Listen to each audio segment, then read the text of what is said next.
ఈ కణికుడు అగ్ని ఆర్పటానికి నెయ్యి పోస్తున్నాడు. నెయ్యి పోస్తే ఎట్లుంటుంది? ఇంకా అగ్ని ఎక్కువ అవుతుంది.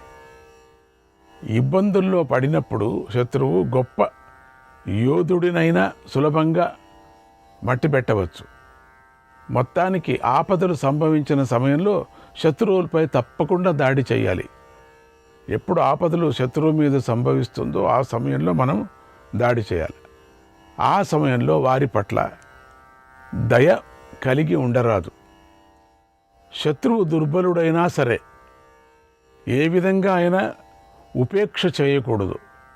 అల్పోప్యగ్నిర్వనం కృష్ణం దహత్యాశ్రయ సంశ్రయాత్ అందగస్యాదం ధవేలాయాం బాధిర్యమపి చాశ్రయేత్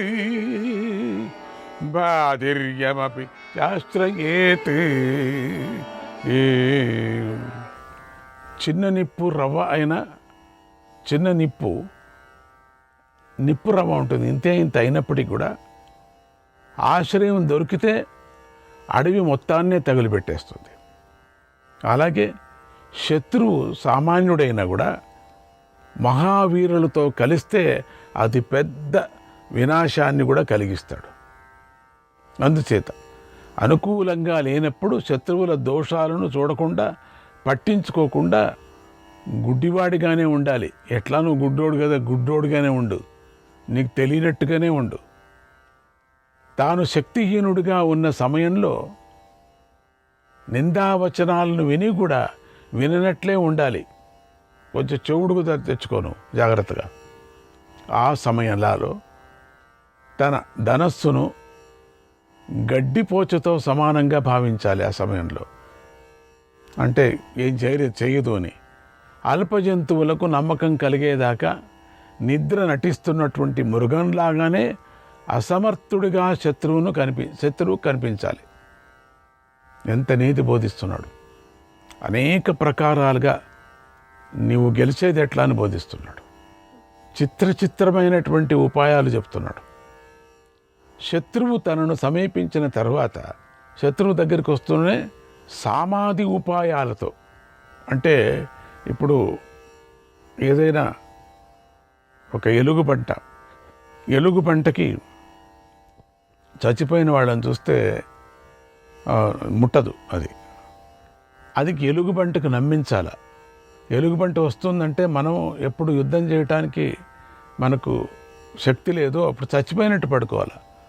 వచ్చి చూస్తుంది. అది చూసి దగ్గర వచ్చి చచ్చిపోయినాడు అనుకుంటుంది, విడుదలపోతుంది, అప్పుడు పరిగెత్తిపోవాలి. సో ఆ విధమైనటువంటి నువ్వు ఒక యుక్తిని పొందాల. నేను చెప్తాను, అన్ని సమయంలో నేను చెప్తాను. ఆ సమయం నమ్మించి మోసగించి సంహరించాలి. పులి పడుకున్నట్టుగా ఉంటుంది, దగ్గరగా వెళుతుంది, కుందేలు పడుకుంది కదా అని కావలసిగా పడుకున్నట్టుగా నటిస్తుంది పులి. కుందేలు దగ్గరికి వచ్చిన తర్వాత చక్కన పట్టుకుంటుంది. అట్లా మోసగించి సంహరించాలి. అప్పుడు శత్రువు శరణు కోరినా జాలి పడకూడదు. అప్పుడు శత్రువును వధించినప్పుడే రాజుకు భయం పోతుంది, మనస్సుకు శాంతి చేకూరుతుంది.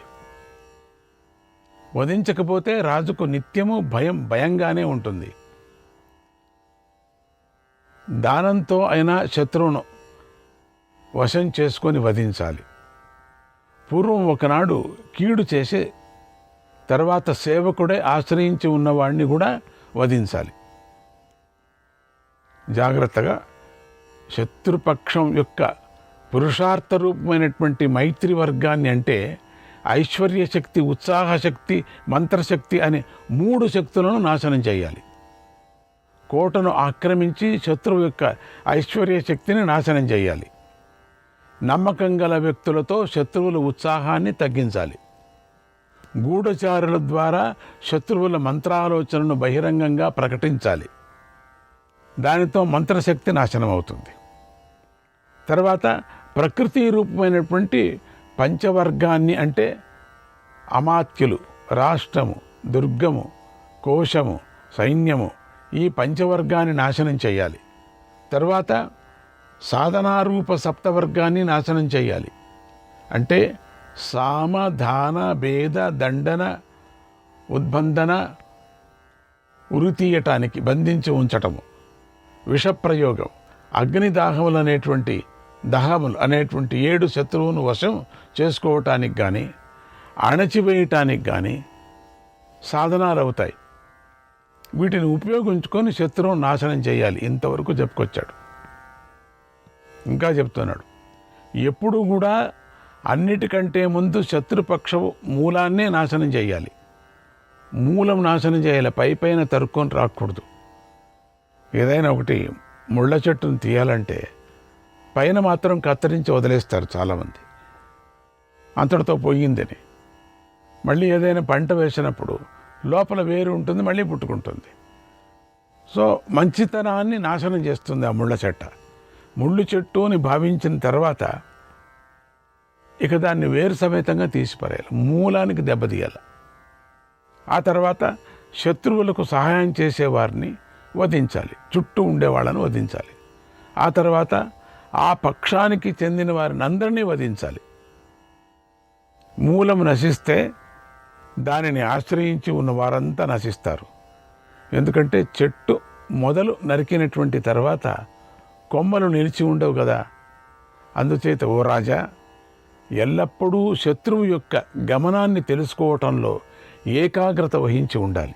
తన రాజ్యాంగాలను రహస్యంగా ఉంచుకోవాలి, రహస్యంగానే నడుపుకోవాలి.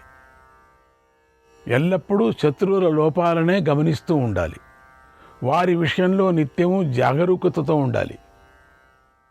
అగ్నిహోత్రాలు, యజ్ఞాలు ఆచరిస్తూ, కాషాయ వస్త్రము, జటలు, మృగచర్మలు ధరిస్తూ లోకానికి నమ్మకాన్ని కలిగించాలి. మోసం చేయాల.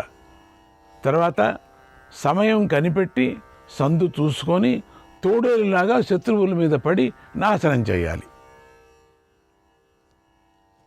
అర్ధసిద్ధికై సదాచారాలను పాటించడం లోకులకు ఆకర్షించే సాధనంగా చెప్పబడింది.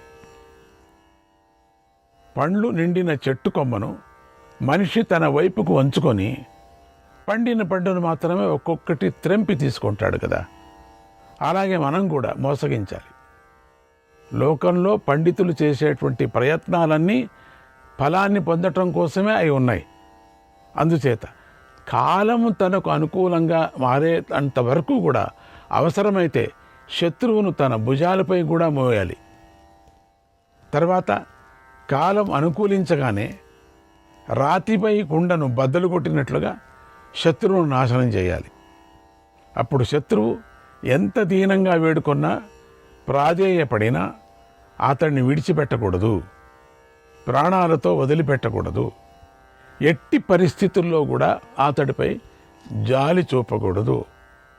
అపకారం చేసిన ఆ శత్రువును చంపి తీరవలసిందే. శత్రువును ఓదార్చి కానీ దానంతో కానీ వశం చేసుకొని కానీ నమ్మకం కలిగించి వధించాలి. అలాగే అవసరాన్ని బట్టి భేద దండోపాయాలు ప్రయోగించి అయినా సంహరించి తీరాలి అని కణికుడు ధృతరాష్ట్రుకి కూటనీతిని ఉపదేశించాడు. మొదటే ధృతరాష్ట్రుడు కడుపు మంటవాడు, మొదటే తృప్తి లేనివాడు, అశాంతి కలిగినవాడు, ఎంత ఉన్నా చాలదు, జతకు తన కొడుకులే సర్వస్వం అనేవాడు. వాడికి ఈ కణికుడు ఇంత నూరి పోసాడే, ఇక వీడి జన్మలో మళ్ళీ వెనక్కు రాడు అనిపిస్తుంది చూస్తే. కణికుడు చేసినటువంటి బోధ, ఈ కణికుడు ఇచ్చినటువంటి ఒక రహస్యాలు, ఎప్పుడెప్పుడు ఎట్లెట్లా చంపాలా అనేవన్నీ ధృతరాష్ట్రుడికి బోధించాడు. అందుకేమో మొత్తం ఎంత కష్టపెట్టాడు పాండవులకి ముందుకు జరగబోయేటువంటిది అనుకుంటే చాలా బాధ అవుతుంది. ఇక్కడ కణికుడే ఎక్కించింది అని అర్థమవుతుంది. ఎక్కించి వెళ్ళిపోయాడు అంతే. అప్పుడు ధృతరాష్ట్రుడు, మంత్రి, శత్రువును సామ, దాన, భేద, దండోపాయాలతో ఎలా చంపవచ్చో సమగ్రంగా చెప్పు అని అడిగాడు. మళ్ళీ డీటెయిల్గా చెప్పు అన్నాడు. ఆ శత్రువుని, నా పిల్లలకు శత్రువు పంచపాండవులు, అంతే మనసులో వచ్చేసింది. కానీ ఎట్లా చంపేది వాళ్ళను? లోకం ఊరికే ఉండదు కదా, వీళ్ళని చంపేస్తారు లోకం. అందుకని తెలియకోకుండా చంపాల శత్రువుని. అసలు వాళ్ళ మీద ప్రేమ అనేదే లేదు వాడికి, ఆ గుడ్డోడికి. అసలు ఈ 100 మంది పుత్రుల్ని ముట్టి అందరినీ చూస్తున్నాడు. ముక్కు ముట్టుకోవటం, కళ్ళు ముట్టుకోవటం, చెవులు ముట్టుకోవటం, అంతా ఎట్లా ఉన్నారని. ఒక్కరోజు కూడా పంచపాండవుల్ని ముట్టుకోలేదు. ఇటు చేసిన పెద్ద తప్పు. బాగున్నారని అయినా తిన్నారు అంతే.